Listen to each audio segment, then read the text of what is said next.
Hello everyone, जय हिंद सभी बच्चों को। कैसे हो सभी? तो गाइज मैट्रिक्स और डिटर्मिनेट का हमारा लास्ट पार्ट रहता था, पार्ट नंबर 6। इसके अंदर नेक्स्ट हम क्वेश्चन नंबर 211 से करने वाले हैं। 210 नंबर क्वेश्चन तक हमारा कंप्लीट हो चुका था गाइज। ये कहता है क्वेश्चन नंबर 211 में ये कहता है द सिस्टम ऑफ इक्वेशन, अपने को एक सिस्टम ऑफ इक्वेशन दे रखा है, has no solution for if K की वैल्यू बतानी है। के की किस वैल्यू के लिए इसका जो सॉल्यूशन है वो नो सॉल्यूशन आएगा। अब देखो गाइस, नो सॉल्यूशन कब होता है? जब आपके पास ए का डिटर्मिनेंट क्या हो, जीरो हो। ए का डिटर्मिनेंट क्या हो, जीरो। अगर ए का डिटर्मिनेंट जीरो रहेगा तब आपका नो सॉल्यूशन होगा। लेकिन ए का डिटर्मिनेंट जीरो होने से इनफाइनाइट मैनी सॉल्यूशन भी आता है। तो इस क्वेश्चन को थोड़े से ध्यान से करेंगे हम। तो ए का डिटर्मिनेंट हम निकालते हैं। ये क्या आएगा मेरे पास? फर्स्ट के है वन, यहाँ आएगा 1 के 1 और ये आ जाएगा 1 1 के। इसका डिटर्मिनेंट इज इक्वल टू क्या आएगा अपना? जीरो आएगा। तो यहाँ से मैं क्या करता हूँ, सबसे पहले इसका डिटर्मिनेंट निकाल लेता हूँ, इसको सोल्व करता हूँ। ओके, तो डिटर्मिनेंट अगर हम निकालेंगे तो ये आएगा के इंटू में, ये आएगा के स्क्वायर -1, फिर -1 इंटू में, ये रो गई ये कॉलम। ये आएगा के -1 और फिर आएगा +1 इंटू में, ये रो गई ये कॉलम। 1 माइनस में के इज इक्वल टू 0। तो के -1 कॉमन है गाइज, तो के -1 कॉमन ले लिया।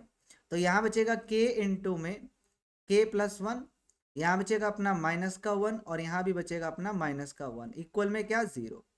तो यह आया k -1 और यहाँ आया मेरे पास के स्क्वायर प्लस में k माइनस में 2 इज इक्वल टू 0। तो यहाँ से k की वैल्यू एक तो आई मेरे पास 1 आ गई, ठीक है। k की वैल्यू यहाँ से मेरे पास क्या आ गई? एक 1 आ गई। और दूसरा यहाँ से निकालोगे तो एक तो 1 आएगी, एक -2 आएगी। तो दूसरी वैल्यू यहाँ से k की आ जाएगी -2। इसके फैक्टर करोगे तो आपके पास यही एक तो बनेगा k-1 और एक बनेगा अपने पास k+2, ठीक है। तो दो फैक्टर करोगे तो वहां से भी एक k की वैल्यू 1 ही आएगी और एक -2 आएगी। तो 1 पहले से हम लोगों ने निकाल लिया, k की वैल्यू -2 आ गई। अब ऑप्शन में आपको 1 भी मिल रहा है और -2 भी मिल रहा है, तो दोनों में से करेक्ट आंसर कौन सा लेंगे, जरा उसको डिस्कस करते हैं।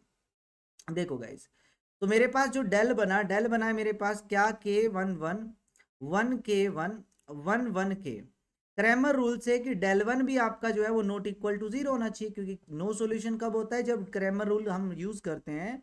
तो डेल वन आपका नॉट इक्वल टू 0 होना चाहिए। और अगर डेल इज इक्वल टू 0 आ जाता है तो उस केस के अंदर वो इनफाइनाइट मैनी सॉल्यूशन हो जाता है।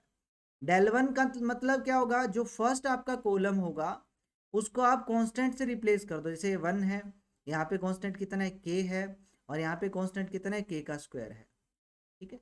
तो यहाँ पे बाकी दो क्या रहेंगे? Same as it is 1 k 1 अब मैं k की वैल्यू 1 पुट करता हूँ गाइज। अगर k की वैल्यू 1 पुट करने पर डेल वन की वैल्यू क्या आ जाए? 0 आ जाए, ठीक है। डेल वन की वैल्यू क्या आ जाए? 0 आ जाए। तो उस केस में इनफाइनाइट मैनी सॉल्यूशन हो जाएगा। अगर k को 1 पुट करेंगे तो ये 1 1 1 हो जाएगा, ये भी 1 1 1, ये भी 1 1 1। जब तीनों रो सेम हो गई तो इसका मतलब डिटर्मिनेंट 0 आएगा। और डेल वन का डिटर्मिनेंट 0 कब आ रहा है? जब k की वैल्यू 1। तो 0 कब आता है? जब इनफाइनाइट मैनी सॉल्यूशन हो। नो सॉल्यूशन के लिए नॉट इक्वल टू 0 चाहिए, तो इसका मतलब k की वैल्यू -2 हम कंसिडर करेंगे, 1 को कंसिडर नहीं करेंगे। क्लियर हुआ? Next question, question number 112 number. The value of the determinant, इस डिटर्मिनेंट की वैल्यू आपको बतानी है कि इस डिटर्मिनेंट की वैल्यू आपके पास क्या आएगी। तो सिंपल सा क्वेश्चन है गाइस, बहुत ही सिंपल है, ठीक है। +2 का क्वेश्चन है एनसीईआरटी का। देखो, C1 पे ऑपरेट करता हूँ C1 प्लस में C2, और C2 पे ऑपरेट करता हूँ C2 प्लस में C3। अगर ऑपरेट करूंगा इन दोनों को गाइस, सबसे पहले देखो, चलो एक काम करते हैं। सबसे पहले आप जो है वो C2 पे ऑपरेट करो। सबसे पहले आप C2 पे ऑपरेट करो, ठीक है। C1 को मैं एज इट इज रखता हूँ 1 माइनस में अल्फा। C2 पे ऑपरेट करेंगे, अगर मैं इन दोनों को ऐड करूंगा तो ये अल्फा बचेगा, यहाँ अल्फा स्क्वायर, ये 1 माइनस में बीटा, यहाँ बीटा बचेगा और यहाँ बीटा स्क्वायर, और ये 1 माइनस में गामा, यहाँ गामा बचेगा और यहाँ गामा स्क्वायर बचेगा। C2 पे ऑपरेट किया, C2 प्लस में C3। अब मैं C1 पे ऑपरेट करता हूँ कि C1 प्लस में C2 ऑपरेट किया, तो यहाँ 1 1 1 और ये अल्फा बीटा गामा, और ये बन गया alpha square beta square gamma square. और आप सभी को पता है इसके जो वैल्यू होती है वो alpha minus beta, beta minus gamma और गामा माइनस में अल्फा होती है। तो ये इसका आंसर आ जाएगा ऑप्शन नंबर बी आपका करेक्ट आंसर। सिंपल है। Next question, 213 number question. ये कहता है the adjoint of a matrix A, एक मैट्रिक्स ए का अर्जॉइंट आपको निकालना है, ठीक है। तो बहुत ही आसान है। अर्जॉइंट क्या होता है? कोफैक्टर का ट्रांसपोज। तो आप क्या करो, अब देखो ऑप्शन गिवन है तो आप सीधा करो, ठीक है।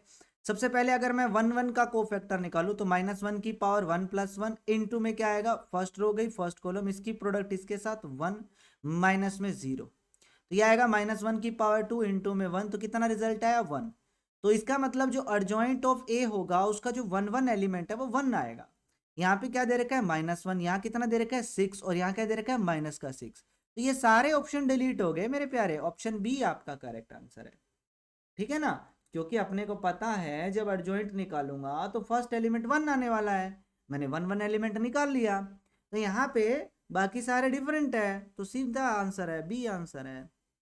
Next question 214 number question, A अपने को गिवन है, then which one of the following is correct, आपको बताना इनमें से कौन सा करेक्ट होगा। तो ए स्क्वायर निकालो, -2 2 2 -2, इसकी प्रोडक्ट किसके साथ करनी है? -2 2 2 -2, ए की प्रोडक्ट ए के साथ ही। तो देखो क्या करेंगे, फर्स्ट रो फर्स्ट कॉलम, इसकी प्रोडक्ट इसके साथ करोगे 4 आएगा, प्लस में इसकी प्रोडक्ट इसके साथ करोगे 4 आएगा, 4 + 4 कितना हो गया? 8 हो गया।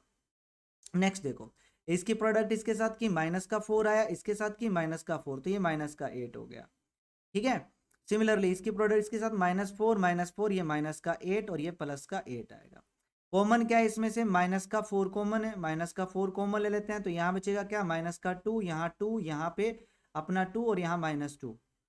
अब -4 कॉमन लिया तो ये वापस से a बन गया, तो -4a आ गया, तो ए स्क्वायर जो है वो -4a के इक्वल है, तो इसका आंसर भी आपका ऑप्शन नंबर बी आ गया। क्लियर, सिंपल है बिल्कुल। नेक्स्ट क्वेश्चन, नेक्स्ट क्वेश्चन में कहता है कि 215 नंबर क्वेश्चन में कि P Q R और A प्लस में B प्लस में C इज इक्वल टू 0 है, then the determinant is equal to, आपको बताना है कि इसका डिटर्मिनेंट क्या होगा। तो आप P Q R और A B C को इस हिसाब से लेट भी कर सकते हैं गाइस, जैसे आप अपनी मर्जी से लेट कर लो कि P को क्या लेट करना है, Q को क्या लेट करना है, R को इस हिसाब से लेट करो कि सम आपका 0 आए। जैसे आप क्या कर लो, P को 1 मान लो, Q को आप -1 मान लो और R को आप 0 मान लो, A को आप -1 मान लो, B को आप 1 मान लो, C को आप 0 मान लो, तीनों को ऐड करो 0 आएगा, इन तीनों को ऐड करो 0 आएगा। वैल्यू पुट कर दो, P की वैल्यू 1, A की वैल्यू -1, तो -1 आएगा। P इन Q इंटू में B, तो ये -1 आएगा। R इंटू C ये 0 आएगा, ठीक है। Q इंटू C ये 0 आएगा, R इंटू में A 0 आएगा, P इंटू में B 1 आएगा, नेक्स्ट R इंटू बी 0 आएगा, P इंटू सी 0 आएगा, Q इंटू ए करोगे तो ये 1 आएगा। दोनों कॉलम बन गए, आप दोनों रो क्या बन गई? सेम। डिटर्मिनेंट क्या आएगा? 0 आएगा। ऑप्शन ए आपका आंसर है, ठीक है। ऑप्शन नंबर ए आपका करेक्ट आंसर हो गया, सिंपल है बिल्कुल। Next, what is the inverse of a matrix, इस मैट्रिक्स का इनवर्स बताना है। दो तरीके से कर सकते हो, ऑप्शन गिवन है, अपने को पता है कि जब ए की प्रोडक्ट ए के इनवर्स से साथ करते हैं तो आंसर अपना आइडेंटिटी आता है। तो देखते हैं guys, first row first column, जब इसकी इसके साथ प्रोडक्ट की कोस स्क्वायर प्लस में क्या आएगा? साइन स्क्वायर प्लस में 0, तो फर्स्ट एलिमेंट अपने को क्या मिला? 1 बना। तो इसकी प्रोडक्ट जब इसके साथ की तो अपना क्या मिला? 1 बना, ठीक है। अब आगे चेक करो, देखो इसकी प्रोडक्ट अगर मैं इसके साथ करता हूं तो इसके साथ करेंगे कोस स्क्वायर आएगा, इसके साथ करेंगे प्लस में 0 और ये, तो क्या कोस स्क्वायर थीटा 1 होता है? नहीं होता, तो इसका मतलब बी आंसर नहीं है। सिमिलरली जब मैं इसकी प्रोडक्ट इसके कॉलम के साथ करूंगा तो कोस थीटा आएगा, वो भी आंसर नहीं है। सिमिलरली अगर मैं इसकी प्रोडक्ट इसके साथ करूंगा तो वो कोस स्क्वायर थीटा माइनस में साइन स्क्वायर थीटा आएगा, जबकि ये कोस 2 थीटा होता है, अपने को 1 चाहिए, तो इसका मतलब ये भी आंसर नहीं है। ऑप्शन ए आपका यहाँ पे करेक्ट आंसर हो गया। तो ऑप्शन की हेल्प से करो, जिंदाबाद है भाई। नेक्स्ट क्वेश्चन, ये कहते हैं ए मैट्रिक्स ए है जिसका ऑर्डर, ए का जो ऑर्डर है वो अपना कितना है? 2x3, ठीक है। बी का ऑर्डर मुझे पता नहीं तो मैं उसका m×n मान लेता हूं, लेकिन दोनों की प्रोडक्ट अगर मैं करता हूं तो ऑर्डर बन जाता है 2x5। तो बी की वैल्यू बताओ। तो आपको पता है दो मैट्रिक्स की प्रोडक्ट कब पॉसिबल होती है? जब पहला का कॉलम दूसरी की रो के इक्वल हो, तो m की वैल्यू 3 आ गई। और आपको पता है प्रोडक्ट करने पर जो रिजल्ट आता है वो 2x n आएगा, रिजल्ट क्या आएगा? 2x n, और यहाँ क्या आ रहा है? 2x5, तो n की वैल्यू कितनी आ गई? 5 आ गई, तो ऑर्डर बन गया 3x5। ऑप्शन ए आपका करेक्ट आंसर हो गया, simple. Next question 218 number question, a is equal to given है ए स्क्वायर माइनस में के माइनस में आइडेंटिटी इज इक्वल टू 0 है, तो k की वैल्यू क्या होगी? तो देखो ए स्क्वायर मतलब a इंटू ए, तो 1 2 2 3, इंटू में 1 2 2 3 इक्वल में, देखो इन ये माइनस का उधर जाके प्लस का, तो इंटू में क्या आएगा के इंटू में ए की वैल्यू है 1 2 2 3 और ये प्लस में आइडेंटिटी 1 0 0 1। तो पूरा क्वेश्चन सोल्व करने की जरूरत नहीं है गाइस, आप ये देखो कि जो आपकी राइट हैंड साइड है उसमें फर्स्ट एलिमेंट मतलब 1 1 एलिमेंट क्या बन रहा है, के की अंदर प्रोडक्ट करोगे तो ये के बनेगा और प्लस में क्या बनेगा 1, तो फर्स्ट एलिमेंट बनेगा के प्लस 1। तो अब लेफ्ट हैंड साइड में भी 1 1 एलिमेंट निकाल लो, फर्स्ट रो फर्स्ट कॉलम, इसकी प्रोडक्ट इसके साथ 1 और प्लस में कितना है 4, तो 1 से 1 कैंसिल, के की वैल्यू आई 4, ऑप्शन ए आपका आंसर हो गया। तो स्मार्ट वर्क भी यूज करना है हमें, जितना हो सके उतना ऑप्शन की हेल्प से करो, थोड़ा स्मार्ट वर्क यूज करो कि बिना पूरे क्वेश्चन को सोल्व करके भी इस टाइप के क्वेश्चन की वैल्यू निकाल सकते हैं। आपको पता है कि कंपेयर करना है, घूम फिर के वही वैल्यू आनी है।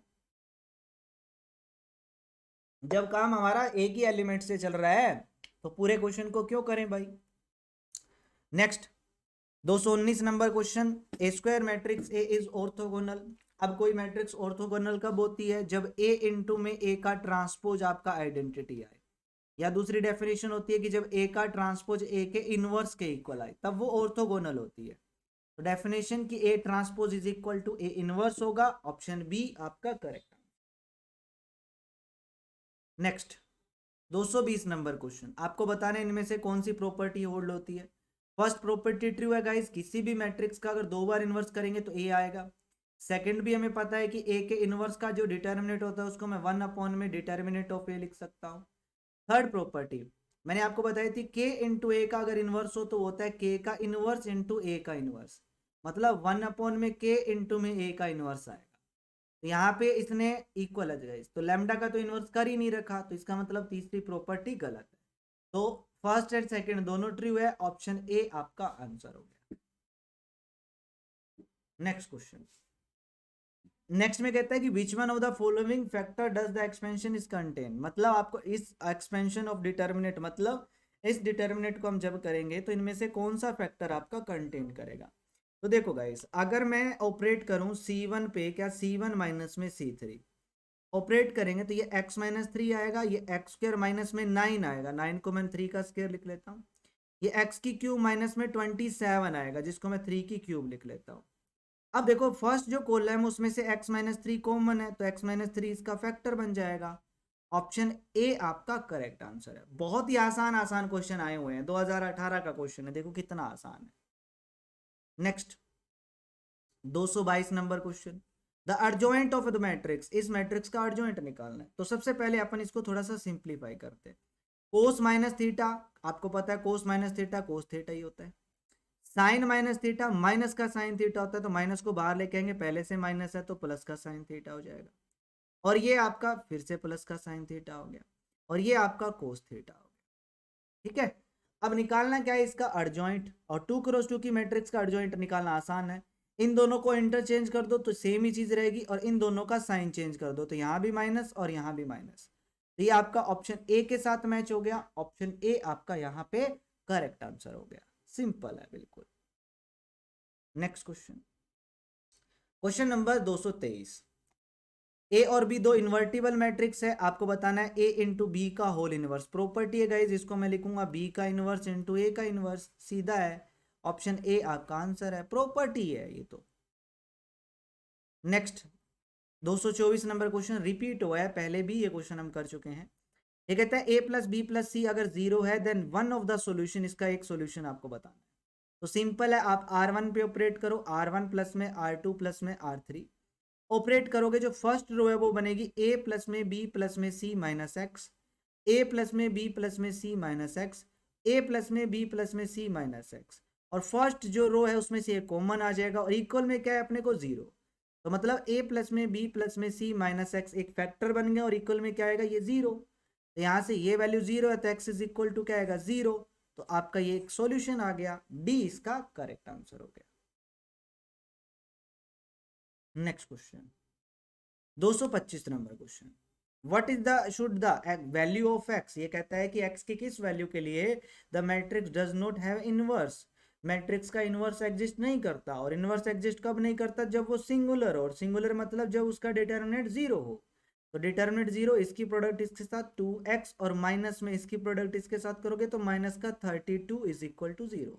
तो 2x इज इक्वल टू 32 आएगा माइनस का, x की वैल्यू माइनस का 16 आई, ऑप्शन बी करेक्ट आंसर देकर चली गई। नेक्स्ट क्वेश्चन 226 नंबर क्वेश्चन, आपको बताना है कि the system of equation consistent, non consistent, infinite many solution, unique solution, क्या होगा इनमें से इसका करेक्ट आंसर। ठीक है, आपको ये बताना है। तो हम लगाएंगे इसके ऊपर बड़ी तरीके से, क्या लगाएंगे, क्रैमर रूल लगा लेते हैं। चलो सबसे पहले मैं डेल निकालता हूं, डेल मतलब ए का डिटर्मिनेंट, तो ये आएगा 2 1 माइनस 3, ये आएगा 3 माइनस का 2, ये 2, ये आएगा 5 माइनस का 3 माइनस का 1। डिटर्मिनेंट निकालते हैं गाइस, 2 इंटू में ये आएगा 2 प्लस में 6 माइनस 1 इंटू में ये रो गई कॉलम, माइनस का 3 माइनस का 10, फिर माइनस 3 इंटू में ये रो गई कॉलम, ये आएगा मेरे पास माइनस का 9 प्लस का 10। तो यहाँ हुआ मेरे पास, ऐड करोगे 8 तो यह आया 16, ऐड करोगे माइनस का 13 तो यह प्लस का 13, ऐड करोगे तो कितना आएगा 1 माइनस का 3 हो जाएगा। तो यह है 16 प्लस में 10 कितना है 26। जब ए का डिटर्मिनेंट ही हमारे पास नॉट इक्वल टू 0 आया है तो इसका मतलब यूनिक सॉल्यूशन है, ऑप्शन बी आपका करेक्ट आंसर है, बात खत्म। नेक्स्ट क्वेश्चन 227 नंबर क्वेश्चन, इसने बोला है कि यू वी डब्ल्यू are the pth qth and rth term of GP, then the determinant आपको बताना है कि लोग यू, लोग वी और लोग डब्ल्यू, और यहाँ पी क्यू आर दे रखे है और ये 1 1 1 दे रखा है। ये कहते हैं कि यू वी डब्ल्यू जो है वो पीएथ क्यूएथ एंड आरथ टर्म है किसकी, जीपी की, देन इसकी वैल्यू आपको बतानी है। तो गाइस इस टाइप का क्वेश्चन अगर आए, हमेशा इसका जो डिटर्मिनेंट होता है वो आपका 0 होता है, ये चीज आप ध्यान रखना। जब भी आपको कुछ भी दे दे कि उसने कहा कि यू वी डब्ल्यू की जगह उसने ए बी सी बोल दिया कि ए बी सी जो है वो पीएथ क्यूएथ एंड आरथ टर्म है, तो पहले में लोग ए, फिर लोग बी, लोग सी होगा, दूसरे में पी क्यू आर होगा और तीसरा कॉलम हमेशा 1 1 1 होगा। या वो उसको रो और कॉलम में कैसे भी लिखे तो उसका डिटर्मिनेंट हमेशा आपका 0 होता है, याद रखना। ठीक है, हमेशा याद रखना इसका जो डिटर्मिनेंट होता है वो 0 होता है। इसका सॉल्यूशन है, आप कर सकते हो। ठीक है, 2 पेज का, इस 2 पेज का तो नहीं है, 1 पेज का सॉल्यूशन है, इसका थोड़ा बड़ा सॉल्यूशन है, लेकिन आंसर 0 ही आएगा। ठीक है ना, अगर आपको एग्जाम्पल लेकर करना है आप एग्जाम्पल लेकर कर सकते हो, कोई भी रैंडम एग्जाम्पल ले लो, यू वी डब्ल्यू मान लो, पी क्यू आर मान लो, जीपी के अंदर मान लो। ठीक है, तो आप कर लोगे तो वैल्यू पुट करोगे, रिजल्ट वही आएगा घूम के। नेक्स्ट 228 नंबर क्वेश्चन, प्रॉपर्टीज बतानी है, प्रॉपर्टीज हैं गाइस। ठीक है, देखो हमने पढ़ा है कि अगर 3 मैट्रिक्स, 4 मैट्रिक्स, 2 मैट्रिक्स अगर उनका प्लस में हो और होल ट्रांसपोज हो तो आप उनका अलग अलग ट्रांसपोज लिख सकते हैं, प्रॉपर्टी है। ए इंटू बी का होल ट्रांसपोज है तो वो आएगा B transpose into A transpose, तो सेकंड प्रॉपर्टी गलत है। ऑप्शन में यहाँ भी सेकंड, यहाँ भी सेकंड और यहाँ भी सेकंड, तो ये तीनों ही ऑप्शन डिलीट मारो, बचा क्या, सी बचा, तो सी हमारा आंसर हो गया, क्योंकि सेकंड आंसर तो करेक्ट ही नहीं है, तो सेकंड 3 ऑप्शन में दे रखा है, बाकी बचा सी, सी हमारा आंसर हो गया। तीसरी प्रॉपर्टी भी करेक्ट है भाई। Next question 229 number question, let the matrix B be the adjoint of square matrix A, L be the identity matrix of same order as A, if K is the determinant of matrix A, A का जो determinant है वो अपने को K दे रखा है, then what is A into B is equal to, देखो B जो है वो किसके इक्वल है, अर्जॉइंट ऑफ A के इक्वल है, तो मुझे चाहिए A इंटू में B, A इंटू में B का मतलब है A इंटू में क्या, अर्जॉइंट ऑफ A, और ये किसके इक्वल होता है, ए का डिटर्मिनेंट इनटू में क्या, आइडेंटिटी मैट्रिक्स। ए का डिटर्मिनेंट अपने को के दे रखा है और आइडेंटिटी मैट्रिक्स को उसने एल से डिनोट किया है, तो ये क्या है, के इंटू में एल, ऑप्शन बी आपका करेक्ट आंसर हो गया। बिल्कुल सिंपल क्वेश्चन, क्लियर गाइस सभी का। ठीक है, next question 230 number question guys, what is the determinant, आपको बताना है कि ये डिटर्मिनेंट जो है वो आपका इनमें से किसके इक्वल होगा। ये भी आपका एनसीईआरटी का क्वेश्चन है, आप इसको ऐसे भी कर सकते हो, x को 1 मान लो, y को 2 मान लो और z को आप 3 मान लो। पुट कर देते हैं, x को 1, y को 2 और z को 3, तो y प्लस z कितना हो जाएगा, ये 5 आ जाएगा। z को हमने 3 माना तो ये z 3 3, z प्लस में x ये 4 हो जाएगा, ये आ जाए अपना y। यहाँ पे थोड़ा सा मिस्टेक है क्वेश्चन में, यहाँ x है z नहीं है, तो यहाँ पे 1 आएगा। ठीक है, ये चीज़ ध्यान रखना। तो ये आएगा अपना 2, और यहाँ z को हमने 3 पुट किया, x प्लस वाई मतलब अपना 3 हो गया। इसका डिटर्मिनेंट निकालते हैं। 1 इंटू में 3 माइनस में 12, फिर प्लस में 2 इंटू में ये रो गई ये कॉलम, ये आएगा 9 माइनस में 8, फिर आया है 5 इंटू में ये रो गई ये कॉलम, यह आया 9 माइनस में 2, तो यह है मेरे पास माइनस का 9, यहाँ किया तो 1 प्लस में 2, और यहाँ करेंगे तो ये इसमें से 7, तो 5 7 35, -9 प्लस में 37, तो ये आया मेरे पास 28। तो आंसर आया 28। अब आप ये देखो कि कौन से ऑप्शन में पुट करने के बाद आपका आंसर 28 आता है। तो ऑप्शन नंबर अगर मैं डी की बात करूं, ऑप्शन नंबर डी की अगर मैं बात करूं, ठीक है, तो यहाँ है मेरे पास z माइनस में x, इसमें से इसको माइनस करोगे 2, 2 का स्क्वायर इंटू में x प्लस में y प्लस में z, इनको ऐड करता हूँ 1, ये 3 और ये 6 हो जाएगा, तो ये आया 24, आना चाहिए 28। अरे भाई गड़बड़ हो गई कुछ,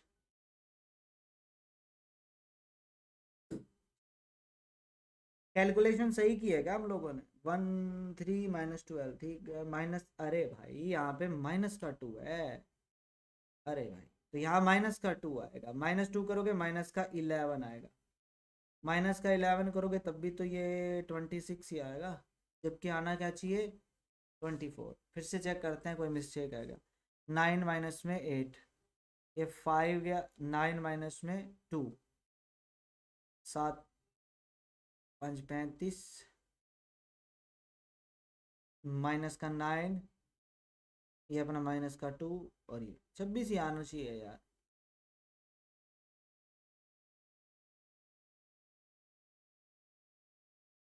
छब्बीस ही आना चाहिए। अरे चलो वैसे कर लेते हैं, आएगा जरूर, कुछ मिस्टेक कर दी होगी आपने, ऐसे भी आंसर आएगा जरूर यार।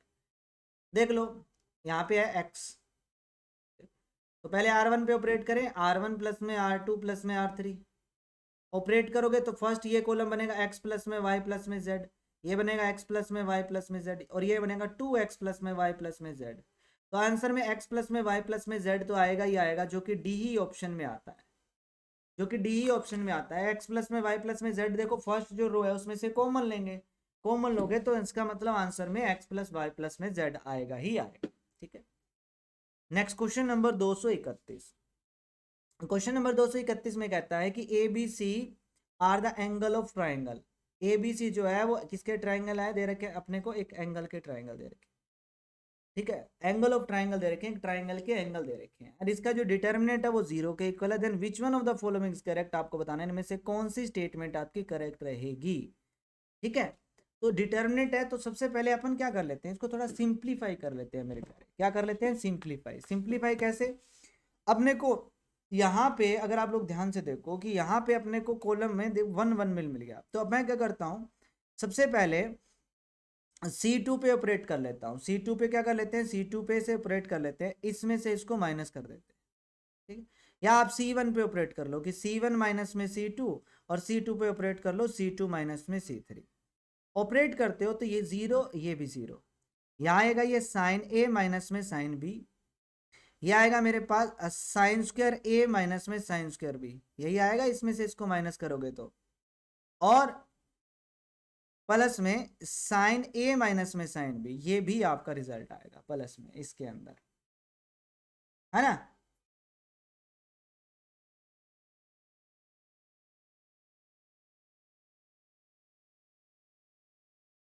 यही रिजल्ट आएगा।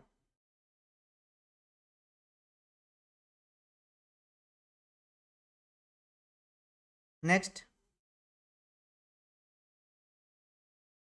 ये 0, ये आएगा साइन B माइनस में साइन C, और इसमें से इसको माइनस करोगे, ये आएगा साइन स्क्वायर C माइनस में साइन स्क्वायर B, और साथ में प्लस में साइन C माइनस में साइन B, और ये वही 1, ये एज इट इज आएगा थर्ड कॉलम।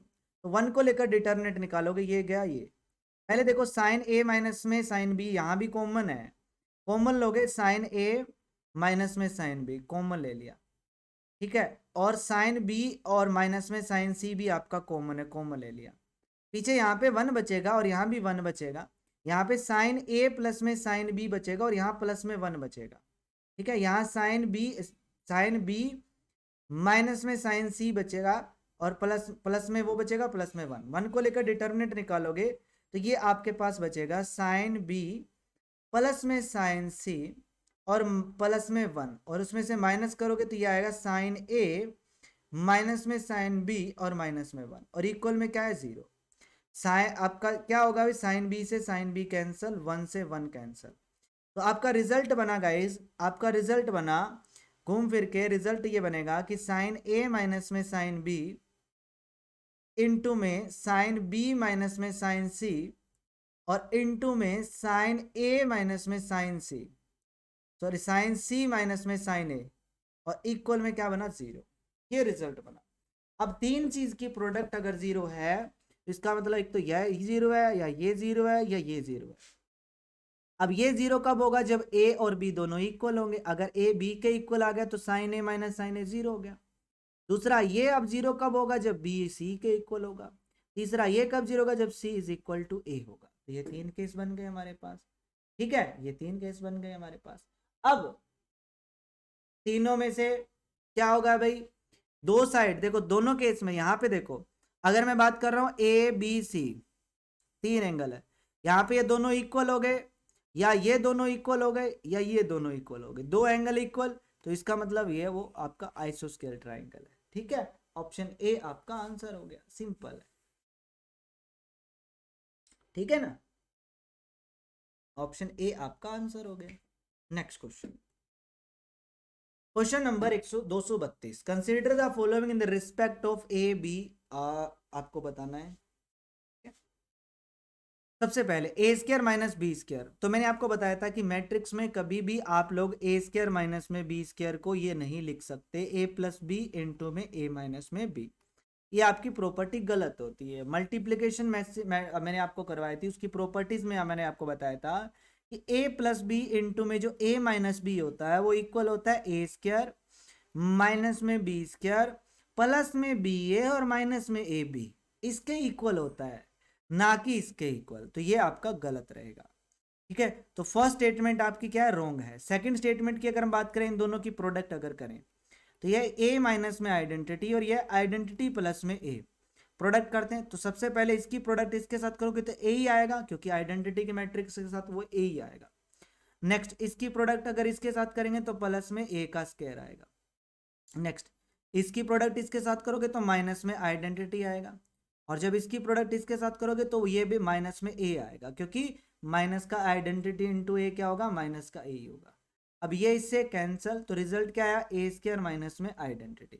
ठीक है, और इक्वल में क्या दे रखा है अपने को 0, तो ए स्क्वायर इज इक्वल टू क्या आ जाएगा, आइडेंटिटी आ जाएगा। तो ये स्टेटमेंट आपकी करेक्ट है, ऑप्शन बी आपका आंसर हो जाएगा। Next question 233 number question, the area of triangle जिसके वर्टिसेस अपने को गिवन है, जिसके वर्टिसेस अपने को गिवन है, तो एरिया ऑफ ट्राइंगल आपको बताना है कि एरिया ऑफ ट्राइंगल आपका क्या रहेगा। तो सिंपल फॉर्मूला आप सभी को पता है, 1/2 वही x1 इंटू में क्या y2 माइनस में y3, 1/x2 माइनस में x3। सेम फॉर्मूला प्लस में x2 इंटू में क्या y3 माइनस में y1, 1/x3 माइनस में 1/x1, और फिर x3 इंटू में क्या वही y1 माइनस में y2। ठीक है, तो 1/x1 माइनस में 1/x2, तो इसका बस ये आ गया आंसर 1/2। इसका एलसीएम ले लो, आपका रिजल्ट आ जाएगा। कर लोगे इसको, सिंप्लीफाई तो करना है, एलसीएम लेना है। ठीक है ना, ओके। डिटर्मिनेंट का यूज करके भी कर सकते हो। डिटर्मिनेंट का यूज करके कैसे, वही आपको पता है 1/2 फर्स्ट कॉलम क्या आएगी, x1 x2 x3। नेक्स्ट ये क्या आएगा 1/x1 1/x2 1/x3 और थर्ड कॉलम 1 1 1। अब इसका डिटर्मिनेंट निकाल लो, सेम वही चीज बनेगी, सेम जो मैंने डायरेक्ट वही फॉर्मूला बनेगा। ठीक है, next question 234, what is the adjoint of B. B का एडजॉइंट आपको बताना है। ठीक है, बी का एडजॉइंट आपको बताना है, तो वही सिंपल सेम तरीके से अपन करेंगे। सबसे पहले 1 बाय 1 करके हम निकाल लेते हैं।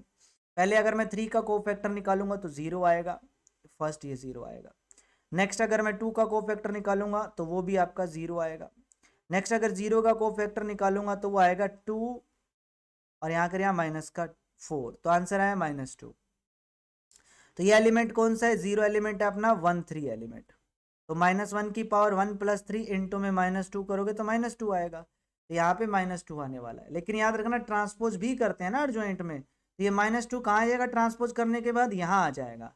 तो यहाँ पे देखो, यहाँ इसमें 0 है, इसमें भी यहाँ 0 है, तो ये 2 ऑप्शन तो डिलीट मारो और ये बचा बेचारा, ये आंसर हो गया। थोड़ा कॉमन सेंस पूरा आप, लेकिन आप पूरा जरूर करेंगे, ठीक है।